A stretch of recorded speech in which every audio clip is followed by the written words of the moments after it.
He did get moved down to the medium, and then he was moved down to the low J6ers, but he was held there with the murderers and just the really, really, really bad people for a really long time. And I know that All right, for a everybody, lot we're of going people who live are here. familiar with It's Ron Officer Tuckerman, New Bruno, York, at the American I First don't know Courthouse. if anybody here This is is aware J6, that Truth and Justice your with husband Cara was Castronuova there and Andrea with Young, who no, is the wife I of guess, J6er Cara. drew his gun. And a lot of people, if you watch the mainstream media, especially don't know that Officer Bruno is actually the one that drew his gun on the crowd, according to the video that I've seen, and that I've been made aware of. And your husband was accused of saying, Kill him with his own gun. kill him with his own gun. And the prosecution said that, and they played a video, right, for the grand jury, for the jury, where there was no sound.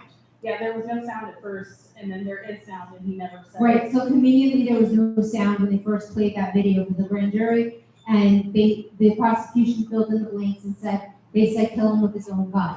And in reality, he never said such a thing. And there was actually somebody nearby that said he's pulling his gun or something along those lines. Because Officer Fanon from the January 6th, hearings, he was one of the witnesses, actually pulled his gun on the crowd. And people said, he's got a gun, everybody jumped back. And Fanon was a witness at your husband's trial. He made an impact. He made an impact statement, and he said he hopes that he suffers in jail. So tell me how that made you feel and exactly what Officer Fanon said. His evil was so consuming. I couldn't even listen other than, I hope you suffer. And it was a completely acted out, I hope you suffer. I mean, he said it like that. It was not natural. It was not normal. He definitely rehearsed it. He lied about, Roseanne Boylan. He said that, the protesters had trampled her and weren't helping her and things of that nature. So he lied in court that day. It was just awful. It was an awful feeling. I was in tears. And I've seen his body cam footage, and none of the stuff that he said, thanks to Gary McBride from F5 News. I've seen the footage, and there's nothing heroic that he did that day. He was terrified for no reason, and that's why he drew his gun in the crowd. Hence why somebody said he's pulling a gun, and that was the audio they used because it's very difficult to hear to try to implicate January 6ers like your husband, unfortunately. Yeah, my husband wasn't right beside him when he came out into the crowd, but he heard people say he's going to shoot us, and my husband's like, where? And he pointed. He's like, okay, I see it, and my husband headed immediately in that direction. He had just heard that a girl had been shot and killed, and in that moment he thought it can't happen again, and he went into action, and it was a big mistake. I mean, he said he would redo it again if it saves somebody's life. Right, and I always put myself in that situation, saying if I was there, when Ashley Babbitt was shot or Roseanne Boylan was beaten, it would be my natural inclination to stand up for them. We know now that you literally could be thrown in jail and the key get thrown away, and your death could be covered up. It's very scary, and it's terrifying actually. So you have children? Yes, we have 4 children. And how are they taking the arrest? I'm sorry, how are they taking the incarceration of your husband? They're doing a lot better now. At first, they have to go to school, they have to face their peers. We live in a really small town, so it's not like we can go hide in the city and pretend that we don't exist. My children still have to attend school. At first there was a kid that did mention it to my 15-year-old son, but he was 13 at the time. I know what your dad did. I know what he's in jail for. They consistently try to get my daughter to go to the counselor's office when, they never asked me if that was okay. They kept trying to get her to talk about it. And, it's really hard on my daughter. Our youngest son was 15 months old when he was arrested, and he's now 3. He's missing out on all the bonding with him. My daughter is daddy's little girl. She had to go to a father-daughter dance with a friend and her daddy because her daddy's not here. My 15-year-old son is learning to shave, and I don't know how to help him. And he's going through things, and he needs his father. It's just so so many things that they're just trying to tear families apart because they don't want a family bond. But guess what? They made a mistake because we're so much stronger, and it's gonna bring us together closer.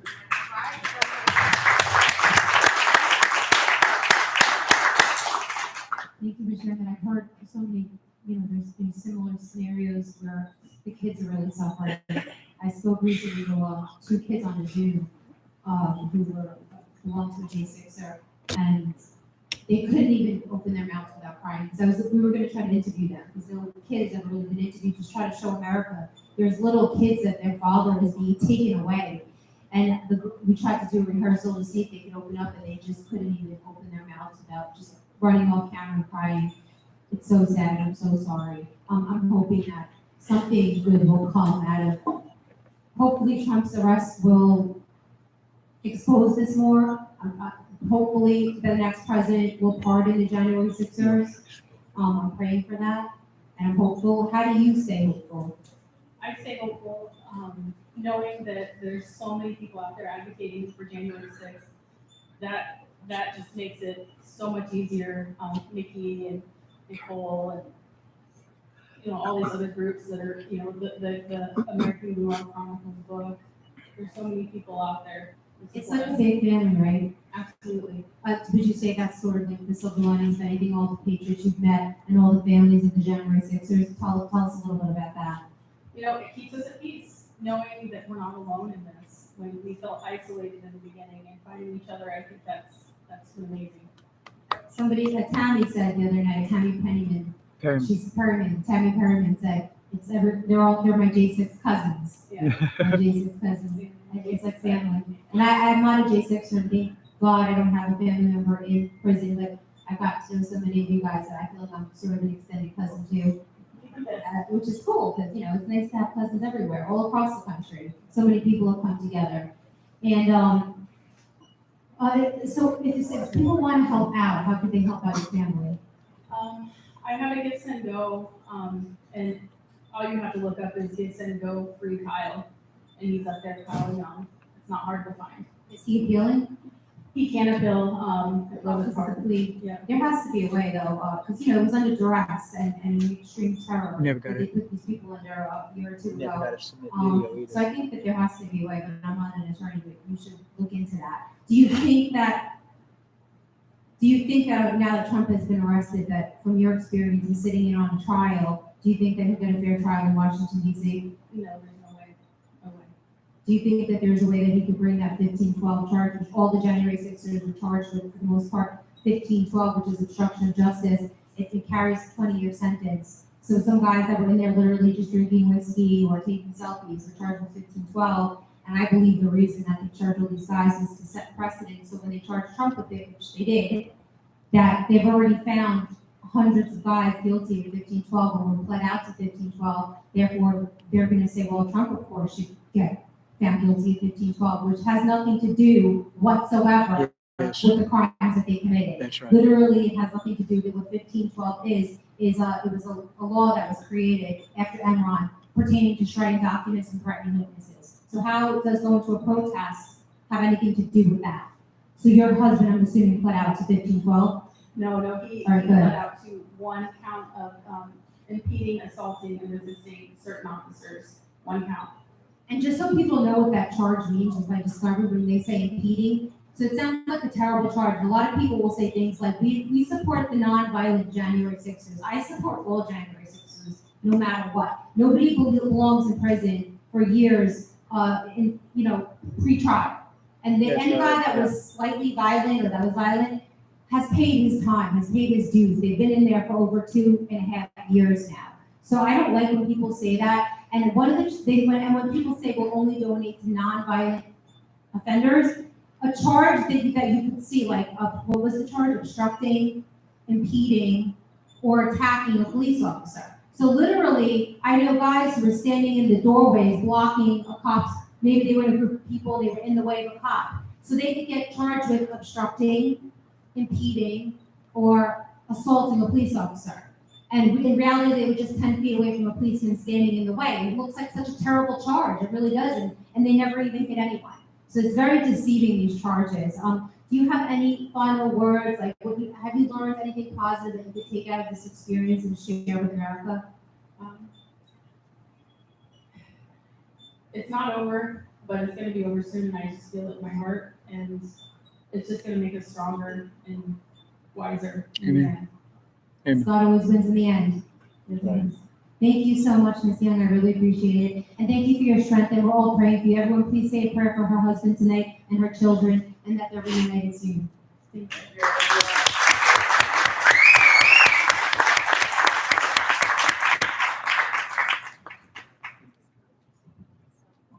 Thank you, Nietzsche, very much. You are not a crybaby. You got 4 beautiful children. I know Cole and Jack. I have Cole and Jack too. Oldest and bottom. All right, so we're going to continue going tonight. I think that we're going to bring up Nicole. You cool? Nicole, you ready? Cara, you okay with Nicole? What do you got next? Yeah, I got anybody. Nicole Reffitt. Nicole Reffitt, what a warrior Nicole you are. Reffitt. I don't know if you've always been a If warrior. you're talking trash about Nicole, well, In the short time that I have known you, you know what you are. sure, no problem. You want to jump up this one? You want- Should I keep this on, David? Whoever's up there. Put it on, yeah, the other one I heard. She's got it.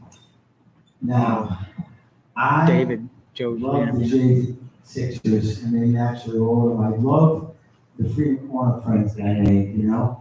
And you're one of my friends, and I have such respect for you. I have a tremendous sorrow for you as well, because what you're going through, and I can only say that your husband is still alive, you know, and he's still there. And I had walked into the other room by mistake, and I saw a guy blinking on your phone, and I was like panicking. Can you call you anytime? I thought there was restrictions on these, the J6ers in jail. Yes, well, Guy's not being held in the DC gulag anymore. He was sentenced and transferred out September of last year, and he's actually right now in Fannin County Jail. So the restrictions, he can call, but they're just 15 minutes at a time. And So if you didn't answer, did he lose any of that time? no. Oh, good, because I wasn't sure if I should answer him. You wanted And I to. would say, no, I'm Joe, I'm a friend. Well, what it has a recording, and usually it says, you know, like the name of who it's from, say, like from Guy. But he says, it's me, honey. It's me. Well, what I just learned is that he's not in the gulag, but yet you're there every day, so Oh, yes. I am. you are a warrior. Here's another warrior right here, Cara Castronuova. Thank you. Yes. Okay. 5, 4, 3, 2, 1.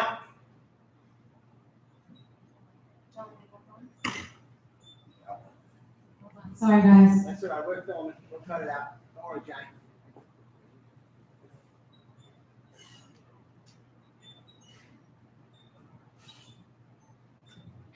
Do you see the audio levels? The red button? Welcome back, everybody, to the America First Warehouse. I am here with Nicole Reffitt. Nicole has become a friend of mine, but she's also the wife of the first January 6th defendant to go to trial. His name is Guy Reffitt, and he's currently incarcerated in Texas. That's correct. And Nicole is a beautiful person, inside and out, and she is part of Mickey with Us, who's actually Rabbit's mother's advocacy group. And we want to talk about how you came to find Mickey and come to Washington, D.C. But your husband's case is truly one of the most fascinating. I was there in the courtroom covering it. It was the first J6 trial, and there was a lot of liberal media there. They've since backed off, but there was a lot of liberal media. And I remember talking to you and then wanting to drive down the middle of the night because I'm like, this poor family is not going to have anybody on their side there. They're not going to have any media that's willing to actually cover this trial fairly. So I drove down there in the middle of the night, and I got there just in time, I believe, for the opening, and I watched everything. And your husband had a public defender at the time who did a terrible job. And you were so prideful. I remember thinking that to myself. You kept yourself so well. You were very